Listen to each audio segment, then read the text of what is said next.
Selamat datang di channel kami. Hari ini kita akan menyelami salah satu misteri penerbangan terbesar sepanjang masa. Sebuah kisah yang memicu legenda menakutkan tentang segitiga Bermuda. Ini adalah cerita tentang flight ke-19.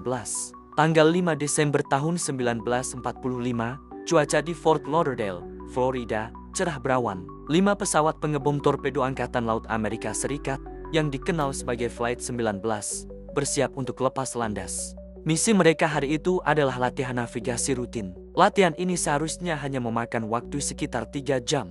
Dipimpin oleh seorang instruktur berpengalaman, Letnan Charles Taylor, dan diawasi oleh 13 awak udara lainnya. Semua tampak normal. Mereka adalah para penerbang yang terlatih dan pesawat mereka, Grumman TBM Avenger, adalah pesawat yang tangguh dan andal pada masanya. Tidak ada yang menyangka bahwa penerbangan rutin ini akan menjadi perjalanan tanpa kembali. Pukul jam 2:10 siang, kelima pesawat lepas landas sesuai jadwal. Mereka terbang ke arah timur, menyelesaikan bagian pertama dari latihan mereka tanpa masalah. Namun, sekitar pukul 4 sore, menara kontrol di Fort Lauderdale menerima transmisi radio yang aneh dan membingungkan dari Letnan Taylor. Dia terdengar bingung, melaporkan bahwa kedua kompasnya tidak berfungsi. Dia tidak yakin di mana mereka berada. Ini adalah awal dari serangkaian komunikasi yang semakin meresahkan. Taylor berkata, "Kami tidak bisa melihat daratan. Sepertinya kami keluar dari jalur." Padahal, kondisi cuaca di pangkalan masih baik-baik saja. Menara kontrol mencoba mengarahkan mereka kembali, tetapi Taylor, karena suatu alasan, tidak dapat menentukan posisinya. Dia yakin mereka berada di atas Florida Keys, di sebelah barat pangkalan.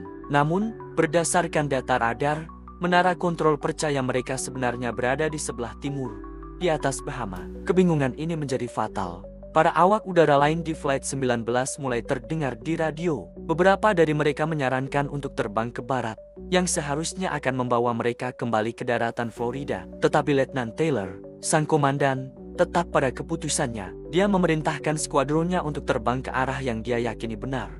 Yang sayangnya, justru membawa mereka semakin jauh ke lautan lepas. Komunikasi terakhir yang terdengar dari Flight 19 semakin lemah dan dipenuhi suara statis.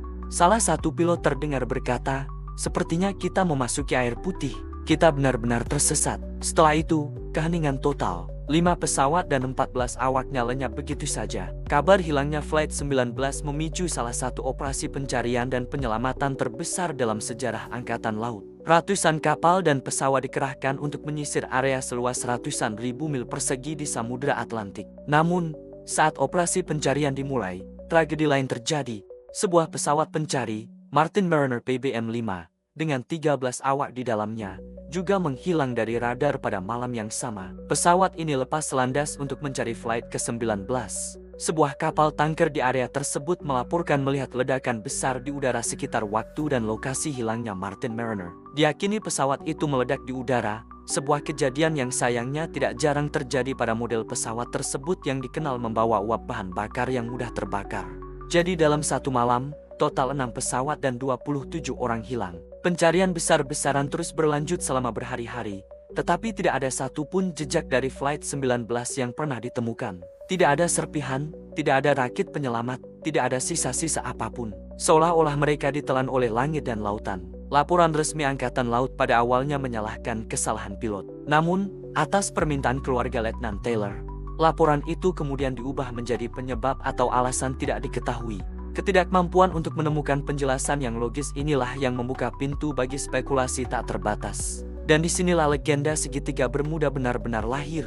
Istilah segitiga Bermuda pertama kali diciptakan dalam sebuah artikel majalah pada tahun 1964, merujuk pada area imajiner antara Bermuda, Miami, dan Puerto Rico. Hilangnya Flight 19 menjadi kasus utama, contoh paling terkenal dari fenomena misterius yang konon terjadi di wilayah ini. Teori-teori liar mulai bermunculan. Apakah mereka diculik oleh alien? Apakah mereka masuk ke portal dimensi lain? Atau apakah ada kekuatan anomali magnetik misterius di dasar laut yang mengacaukan instrumen navigasi mereka? Teori-teori ini, meskipun menarik, tidak memiliki bukti nyata. Mari kita coba lihat dari sudut pandang yang lebih ilmiah dan logis. Apa yang mungkin sebenarnya terjadi pada Flight 19?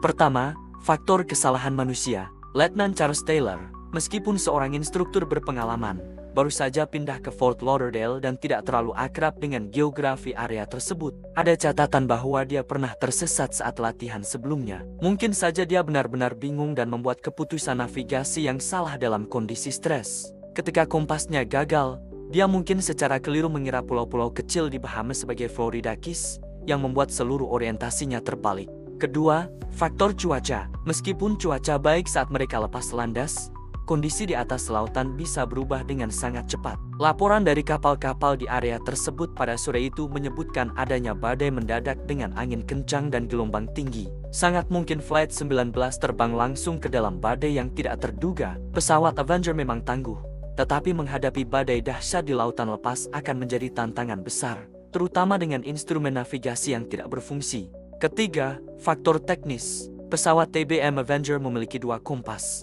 satu magnetik dan satu gyro. Sangat jarang keduanya gagal pada saat yang bersamaan, tetapi bukan tidak mungkin jika Letnan Taylor terlalu bergantung pada instrumennya dan instrumen itu memberinya informasi yang salah. Kebingungannya bisa dimengerti. Ditambah lagi, komunikasi radio pada tahun 1940-an tidak secanggih sekarang. Sinyal bisa terganggu oleh cuaca atau jarak, membuat koordinasi dengan menara kontrol menjadi sangat sulit. Jadi, skenario yang paling mungkin adalah kombinasi dari beberapa faktor. Seorang komandan yang kehilangan orientasi, instrumen yang mungkin tidak berfungsi, cuaca yang memburuk dengan cepat, dan keputusan untuk terus terbang lebih jauh ke lautan daripada berbalik ke arah barat. Saat bahan bakar mereka habis, mereka terpaksa mendarat darurat di laut yang ganas. Dalam kondisi seperti itu, pesawat yang berat akan tenggelam dengan cepat, dan peluang para awak untuk bertahan hidup di air dingin dengan ombak besar sangatlah kecil. Inilah mengapa tidak ada puing yang ditemukan. Mereka mungkin tenggelam utuh ke dasar samudra yang sangat dalam. Meskipun penjelasan logis ini ada, misteri Flight 19 tetap memikat imajinasi publik. Ini adalah pengingat yang kuat tentang betapa luas dan kuatnya alam, dan bagaimana bahkan dengan teknologi terbaik pada masanya, manusia bisa menjadi sangat rentan. Kisah ini bukan tentang alien atau portal dimensi, melainkan tentang tragedi manusia, tentang serangkaian peristiwa malang yang menimpa 27 jiwa pemberani yang sedang bertugas untuk negara mereka. Hilangnya mereka menjadi bahan bakar bagi salah satu mitos modern terbesar, sebuah legenda yang terus hidup hingga hari ini. Apa pendapat kalian? Apakah ini murni tragedi akibat kesalahan manusia dan cuaca buruk? Atau adakah sesuatu yang lebih misterius yang terjadi di langit pada tanggal 5 Desember tahun 1945 itu? Tuliskan teori kalian di kolom komentar di bawah. Terima kasih sudah menonton. Jangan lupa untuk like, subscribe, dan nyalakan lonceng notifikasi agar tidak ketinggalan video kami selanjutnya. Sampai jumpa.